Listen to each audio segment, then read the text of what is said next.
Welcome back to another episode of the Bull in the Cup podcast. I'm your host, David. And I'm the co-host, also David, David's dad.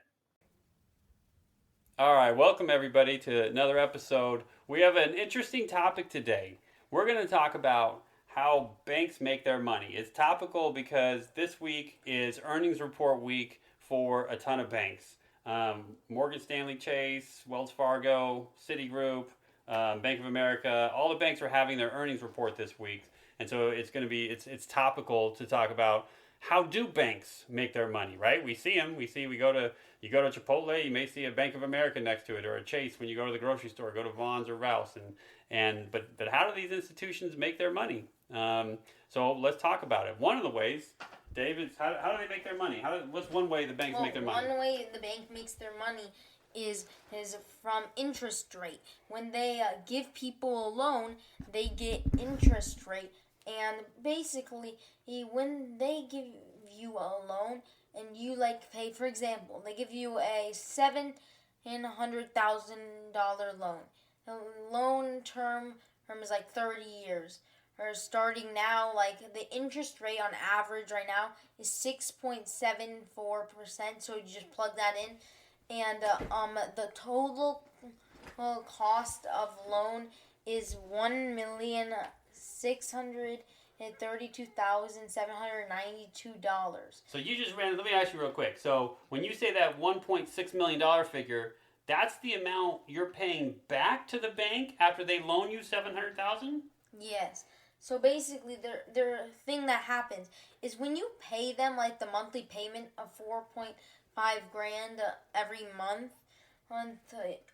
It starts with the amount of money actually going into paying for the loan off as $600, and the amount that you who are actually receive the amount that they're actually just receiving for free basically is nearly $4,000, and that slowly goes up each month. It goes up $3 or $4 for the amount of money the monthly payment. Out of the monthly payment, the amount of money that actually goes into the loan. So they make a lot more money than the actual loan.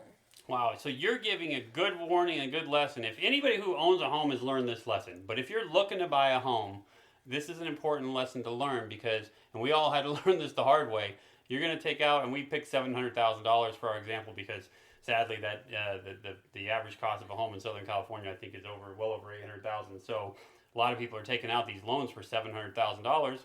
And they're doing this with your calculation, David. You can go online, go to Bankrate and punch in the interest rate and see you have a $4,500 a month payment. But what you're telling me, David, is of that $4,500 a month payment, almost $4 grand a month of that goes to interest right to the bank. So that's some good money for the bank. Now let me ask you this, Dave. Now that's what the bank is charging to give us money. But when we put our money into the bank, are we getting those kinds of terms? Not at all. When we put our money in the bank, there's specific things if you're a special person with the bank. But we're not talking about right now. If you're a normal person who put money in the bank, they get to use their money, they get to invest, they get to do whatever. So you're giving them a loan. So you'd expect not the same amount, but maybe 3% interest rate. Your interest rate is only your per year. Or your interest rate you only make 0.01% statistically. And what's really interesting is the average inflation rate in the last 20 years, since we have to go throughout a bit of time, since last few years been crazy, is 2.4%. So if you put money in the bank, you're actually losing money a lot. But when they're giving you a loan, they're making tons of money. That is absolutely it. So, with interest rates that have been up lately, the Federal Reserve sets the interest rates, and they've been high, as we've talked about in our podcast, because the federal government has been trying to control inflation and take money out of the market. So they've raised interest rates to make it more expensive to take loans out. But when rates are high, how are banks doing? when rates are high, banks are doing great because they're just making more money, which is why some bank stocks recently have been going a lot up, even though most stocks have been on a down sequence. That's a great point. So let's illustrate that. So when you talk about rates are high, so on your calculator, you went to bankrate.com, did a calculator, said if the interest rate on your mortgage were 6.74% at $700,000 mortgage, you're paying $4,500 a month. But if you cut that interest rate down to 3%, right, your monthly payment goes down to under $3,000, $1,500 less a month, just based on the interest rate changing alone.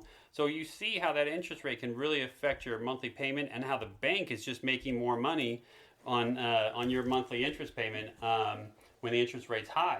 So what do we want to do then? It's bank week. Earnings reports are coming out for banks. We definitely want to look at banks as possible companies to invest in, because while they're not paying us money for our money to be in the bank, right? We get low interest rates, as you said. They're making a lot of money, which would be very good for their stocks. Right. So the only way for us to help make money off the bank doing well is to invest in those banks and try to make money on the stock market side. So something to take a look at if you're interested in following their earnings report, and take a look at your stock tickers to see for your bank of interest, and see how it's been doing over the last 2 years as interest rates have risen. All right, so that's enough with the banks. Check in real quick on our Amazon and GameStop. Anything coming out of GameStop, or has it been flat this week? GameStop has been around flat this week. It was around $23, and now it's around $23. As GameStop's my overall stock, it won't be jumping as much as my weekly stock because it's for longer term. Yeah. So all right. Well, Amazon had a big week, right? So Amazon, it only went up $2 a share from $222 to $224. So not a huge jump, but it did have a very successful Prime Day. We talked about last time. It was double the length, but now we have the data. It was Prime Day was for 4 days long this year, and they had $24 billion in sales. So some record numbers there. So a small uptick in the stock from that, and obviously Amazon continues to do well on the AWS side, as we've talked about before. So just a quick update from Amazon there, that they had a good week with the Prime sales. It continues to be trending in a positive direction, and a lot of folks are in a buy mode with Amazon, because while it has already made a lot of people a lot of money over the last few months as it moved up from its low in April, the AWS side of the house, and with its technology side and its cloud hosting services, is generating a significant amount of profit, more profit margins than they make on selling consumer goods that most of us are more familiar with Amazon with. So Amazon is in a buy now mode. Let's talk about our game. What happened? It was earnings report week for your Delta and my Levi stocks. So how did Delta do this week? Well, Delta this week, as I was saying before, they were expected to have a bad earnings report. I was saying minus 16% off last year or something, something really bad. But surprisingly, their earnings report came out, and it was actually plus 5.2% and more than last year. So that made Delta go up 13% in the last week. So they went from $50 a share or so to over $56 a share at the moment. And you're right, that's a huge profit margin change, right? So their profit margin went from 7.8% last year to 13% this year. That's a big jump in profit margin, consistent with what we've seen in some other travel stocks. We talked about Marriott before. The travel stocks, flights, hotels, they've been up as folks are traveling in the post-COVID era. All right, well, you beat me by just a bit, but I had Levi, the jean company, which had a bump of $2 from $19.60 to $21.90.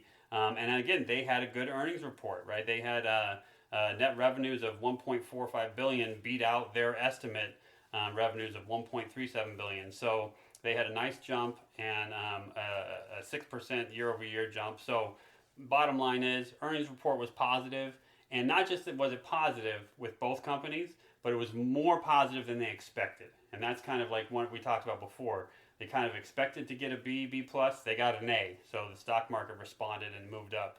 All right, so we got just enough time for our game this week. You go first. what are you picking for our stocks this week? For my stock this week, I'm going to go around what we've been talking about this episode, and I'm going with Wells Fargo Bank. And that's because, as we were saying before, banks are making a lot of money with interest rate high, and Wells Fargo has its earnings report on either Tuesday or Wednesday. I actually kind of forgot, so I'm checking right now. Yeah, they have it on Tuesday, July 15th. In their earnings report. So I'm going to be hoping that does well and destroying my dad again. All right. Well, it's a battle of the banks this week. Since it's earnings report week for the banks, we'll go head to head. You've got Wells Fargo. I'll take Bank of America. And so I might as well take them. I owe them some more money still on the mortgage on my house. So I might as well try to get some of that back by investing in them. All right. Anything else, David, today? Otherwise, this was a fun episode, and thanks for listening. I think that's all. Thank you for listening, everybody. Bye.